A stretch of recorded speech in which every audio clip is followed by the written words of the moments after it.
Ms. Wood, are you there? Hello, I am here. Thank you. Hi, nice to hear you. You want to talk about social health today? Yeah. Explain. So social well-being, this is one of the many aspects of our overall health. We often think about physical, emotional, and mental health. Mm-hmm. So social well-being is just one more piece of that puzzle. And it's actually a very important piece. So people who have better social well-being, they are less likely to have cardiovascular disease, diabetes, arthritis, and they have an easier time fighting off infections. So social well-being is really a critical piece of this whole puzzle. So apparently, if you're like me and have no friends, your health won't be good. Your health is at risk, yes. No. And I'm hoping you at least have a few close connections. You friends. don't need hundreds and hundreds of people. I'm going to go out and make friends today. Bill, part of the problem is you should avoid being, this says, avoid being overly critical or having angry outbursts. I thought you'd say something like that. Shut up! Yes. No, don't do that. We kid. I'm sorry. We kid, yes. So I have some good tips for nurturing current relationships, as well as some tips for creating new and authentic relationships. Okay. It's not easy. It's not easy to do, though, is it? Let's start with the relationships you already have. Thanks, Gina. Awesome. So sharing your feelings honestly and trying to be your authentic self. And in that same vein, giving people the space to be their authentic selves as well. So this includes avoiding angry outbursts. This includes listening without judgment and just giving people time to begin to understand one another. Okay. Another really critical piece, which takes a lot of practice, honestly, is setting healthy boundaries. So decide what you are and are not willing to do. I have a hard time with remember this. That it's okay to say no. I have no problem. I think a lot of people and I have no boundaries. It's Bill Allred. Anything goes. No, but it's not fair though. If in my mind I'm like, I really don't want to do this, but I do it anyway, and then I'm resentful for the person. That's not their fault that I agreed to do it. You said yes. I know.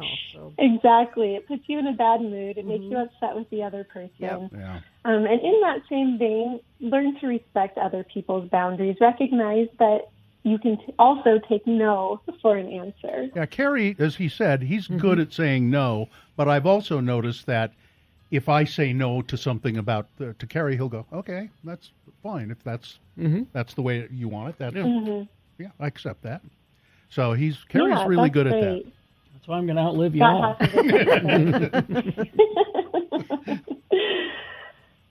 Next step is just to focus on quality relationships, not necessarily quantity of relationships. Exactly. So like I already said, if you have hundreds and hundreds of surface level friendships, they won't be as beneficial as just a handful of really close, kind of what I call soul connections. Yeah. I have, as a matter of fact, I'm having lunch today with Dick Clark, who was he used to work with us, and I consider him a pretty good friend, and Brad Wheeler. How fun. Nurture those relationships, Bill. Yeah, so they're the first friends I've had in a long time. So just make sure you take these tips and you use them while you're having that lunch. That will help to kind of nurture and cultivate that continued connection. I'll say, Dick, Alaina told me to do this, and then I will. Okay? And I bet he'll appreciate it. He probably will. It's work to have friends. Sure. And it's easy. It's easy to let friendships go by neglect, and then one day you realize, wait a minute, I haven't been seeing anybody. I used to have a lot of what I thought were friends, and that I realized that most of them are just acquaintances, and a lot of them were toxic, and so I whittled down my address book so much, and ever since then I feel so much better because I know these people you really care about you, and you care about them. We're truly friends. I keep my acquaintances to a minimum. Mm-hmm. Yeah, I think Brad and Yeah, that's really good for you. Brad and Dick, I would say those are good friends to have, and I should just keep them. What if people need ways to meet new people, though? Yes, and this can be really hard in adult life in particular because we don't necessarily have these built-in avenues where we might not be going to school or summer soccer camp or whatever it might be. So I do have some good tips here. So search out and join a group focused on something you love, such as reading or hiking, Dungeons and Dragons, whatever it might be. Find a group and connect with those people. You already have a foot in the door because you've got something in common. Okay.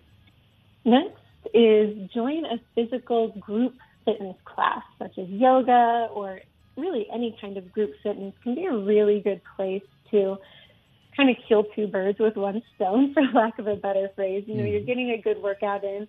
And once again, you're meeting people who are like-minded, who enjoy similar things, or who at least are trying to improve their physical health, and you're doing the same. Okay. The next suggestion is to volunteer. So seek out a volunteer role at your local school or hospital. And once again, we're doing a little 2-for-1 here. So we're getting the really great benefits from volunteering, and we're meeting more like-minded people. So people who are interested in serving the community, and probably people who are also looking for some social connections as well. Mm-hmm. I like this next one too. Join a choir or a theater group. Okay. So there's lots around here in Utah. I know this for a fact. Mm-hmm. So just seek one out. And, I recognize sometimes you need to audition for these things. But there might be things that you can do, such as a stagehand or something like that, if you aren't necessarily the front and center type of a person. Alaina, we've run out of time, but can you give people some websites to refer to? Yeah, so I found a lot of this information from the National Institute for Health, and just search their social wellness toolkit. Lots of great resources there. Mm-hmm. And of course, you can always find more information about this as well as Nightingale's amazing programs at nightingale.edu. All right. Thank you. Thank you very much. Talk to you again. Thank you. Have a great day. Bye-bye.